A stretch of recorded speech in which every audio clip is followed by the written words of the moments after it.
नमस्कार। Next 9 news में आपका बहुत बहुत स्वागत है।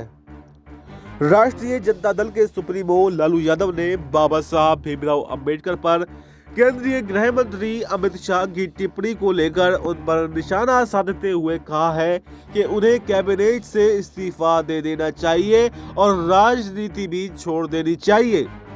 बिहार के मुख्यमंत्री रह चुके प्रसाद इस सप्ताह की शुरुआत में राज्यसभा में अमित शाह के भाषण पर उठे विवाद के बारे में संवाददाताओं के सवालों पर जवाब दे रहे थे।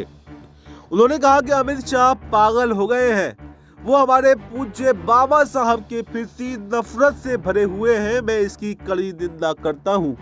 ये पूछे जाने पर क्या वो भी शाह के इस्तीफे की मांग के पक्ष में है, तो प्रसाद ने कहा कि शाह को कैबिनेट से बाहर किया जाना चाहिए, उन्हें इस्तीफा दे देना चाहिए और यही नहीं बल्कि उन्हें राजनीति भी छोड़ देनी चाहिए।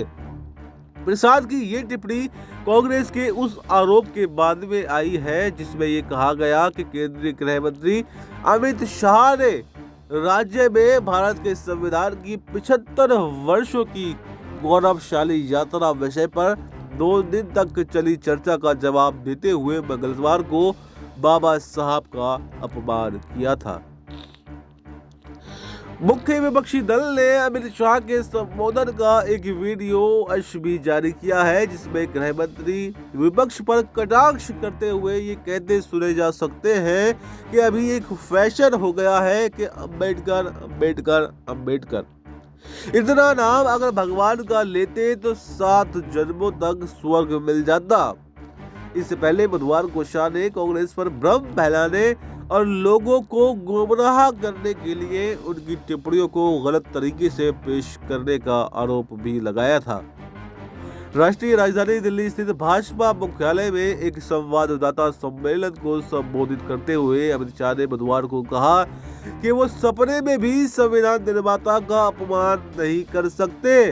उन्होंने कहा था कि कल मंगलवार से कांग्रेस ने जिस तरह से तथ्यों को तोड़ मरोड़ कर रखने का प्रयास किया है वो अत्यंत निंदनीय है।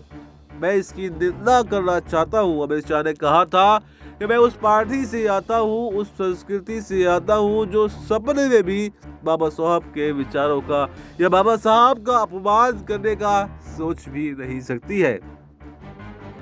ये पूछे जाने पर कि क्या पार्टी इस मामले पर कानून का दरवाजा भी खटखटाएगी, तो पूर्व भाजपा अध्यक्ष ने कहा कि वो इतना जरूर कह सकते हैं कि संसद के अंदर और संसद के बाहर क्या कानूनी कार्रवाई हो सकती है।